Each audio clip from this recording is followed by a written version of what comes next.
balik lagi sama saya Otomotif Jalanan. Ya guys, kesempatan kali ini saya mau storing ke daerah Bitung.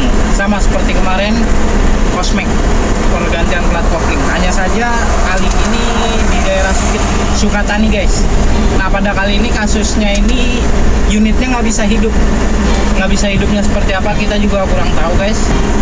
Karena dia menyampaikan hanya ini unit nggak bisa starter pak. Oh ya udah, kita juga nggak bisa minta pengakuan banyak gejala apa karena gimana. Jadi ada baiknya kita langsung aja cek ke sana. Karena toh dia juga minta kita untuk datang untuk menyelesaikan masalah tersebut. Jadi apa sih masalahnya sehingga ini unit nggak bisa hidup? Maka dari itu simak terus guys video kali ini guys. Ini unitnya Toyota 8FD 30. Jadi unitnya terbilang unit muda lah guys. Kita nggak tahu ini masalahnya seperti apa. Maka dari itu simak terus guys perjalanan ini sampai lokasi, juga sampai kita menyelesaikan masalah guys.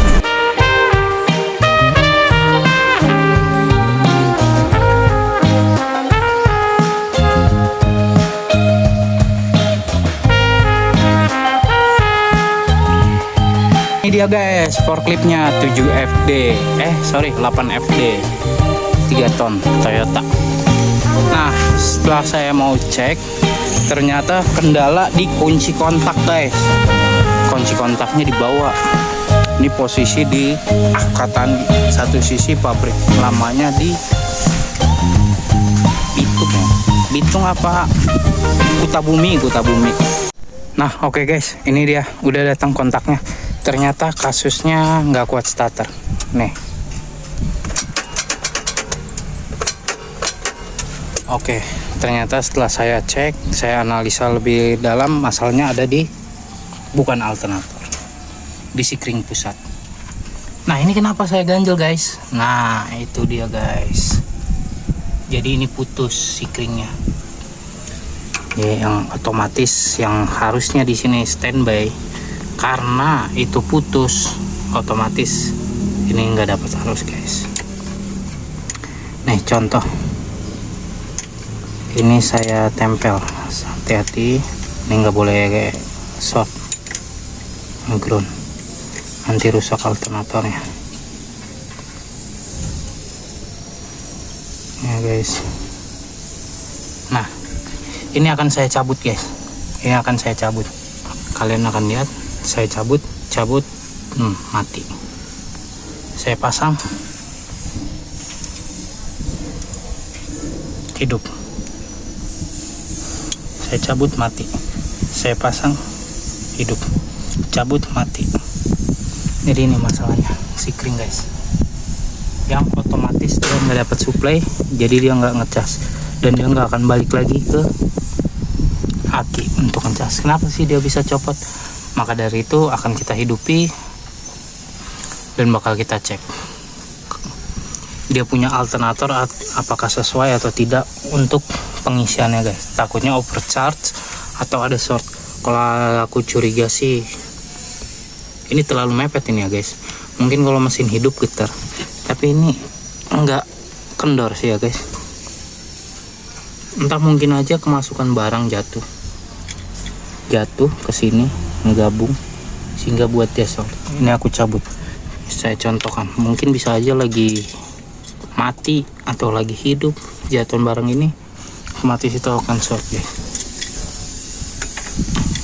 Kalau ini kan plastik, jadi aman dia kalau nempel pun.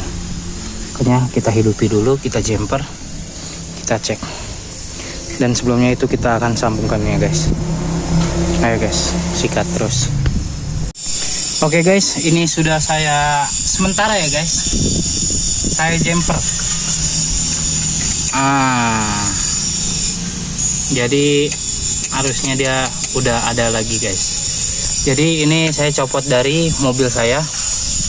Rencana saya mau jumper dulu untuk menghidupkan. Jadi saya biarkan jumper aja guys, jadi nggak saya tukar. Takutnya overcharge kalaupun overcharge kan yang ditakutin, aki mobil saya jadi rusak guys. Makanya biarkan ini aja dulu. Kalaupun emang udah overcharge kan otomatis dia udah rusak, ya udah rusak.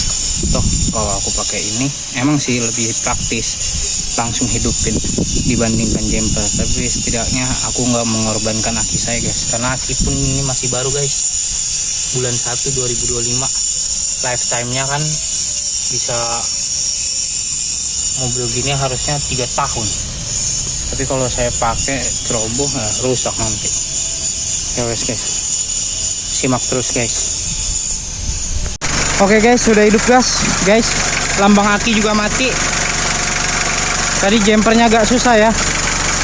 Jadi aku sistem tempel, plus ke plus, minus ke body. Jadi yang satu plusnya saya ngejepit pakai siku, yang satu minus kanan kiri buat starter. Jadi agak susah sih guys, makanya nggak ke video. Tapi aku lupa juga ternyata aku nggak ada multitester, jadi tes manual guys. Di sini ngecas bagus. Nah, tinggal kita coba pengisiannya. Saya cabut aki groundnya, apakah dia mati. Jika dia mati, nggak ada supply elektrik. Kalau dia nggak ngecas, otomatis aki dicabut, nggak dapat supply elektrik, mesin akan mati. Tapi kalau dicabut hidup, tetap hidup, berarti alternatornya bagus. Gitu aja sih guys. Dan masalah kenapa dia bisa putus, kita belum tahu masalahnya ini di mana guys. Nanti kita cari tahu. Setidaknya di sini kabelnya tidak panas ya guys, jadi nggak ada short. Mungkin saya curiga ya sebelumnya jumper, entah salah ini, salah jumper. Ini guys, saya cabut, hidup, bagus pengisiannya guys. Tetap hidup guys, berarti pengisian bagus. Jadi karena ini akinya lemah, saya biarkan dia dulu hidup guys, agar mengisi. Jadi oke guys, gitu aja. Ini sudah selesai.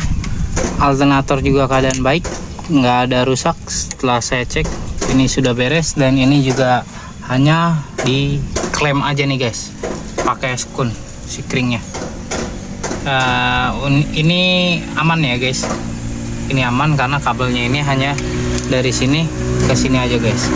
Kalaupun dia ada short putus, dia bisa putus di sini nih guys. Itu pun kalau ada short. Dan ini pun udah aku lakban guys, gitu guys.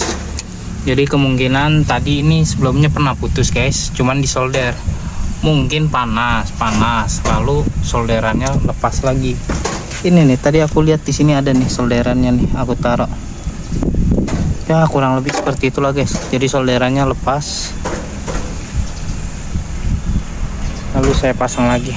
Nih sekarang udah beres, udah dihidupin, udah nyala. Tadi aki juga ada yang ngecas tanpa di jumper lagi. Aman.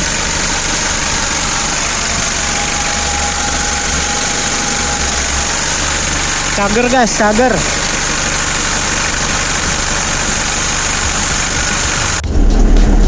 Oke guys, jadi seperti itu aja pertualangan kita kali ini di video ini guys. Jadi terkadang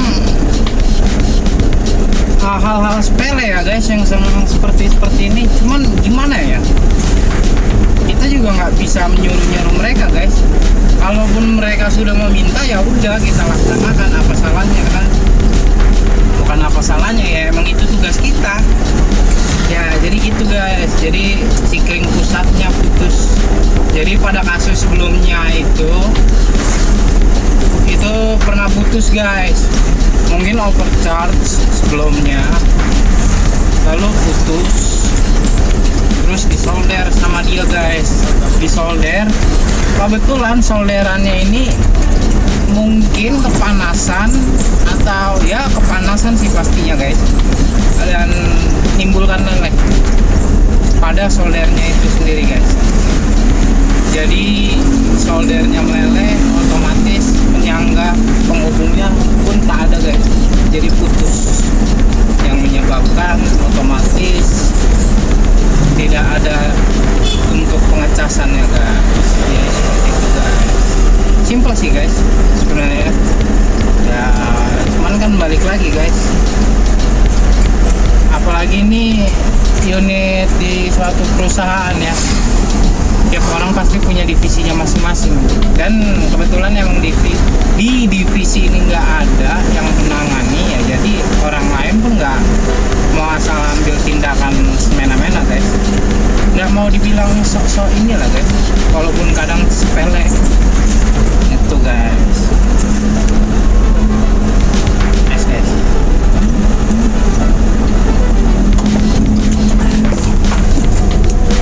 jadi ini sekarang kita di Sukatani, sekarang kita udah siang, OTW pulang guys, estimasi perjalanan 2 jam lewat Jor,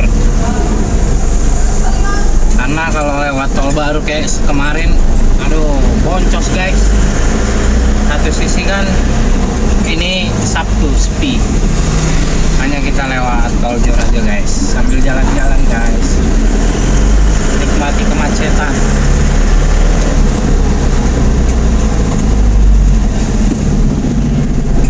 Yuk lanjut guys. Jadi sekian, terima kasih, gitu aja vlog dari saya guys, kurasa cukup.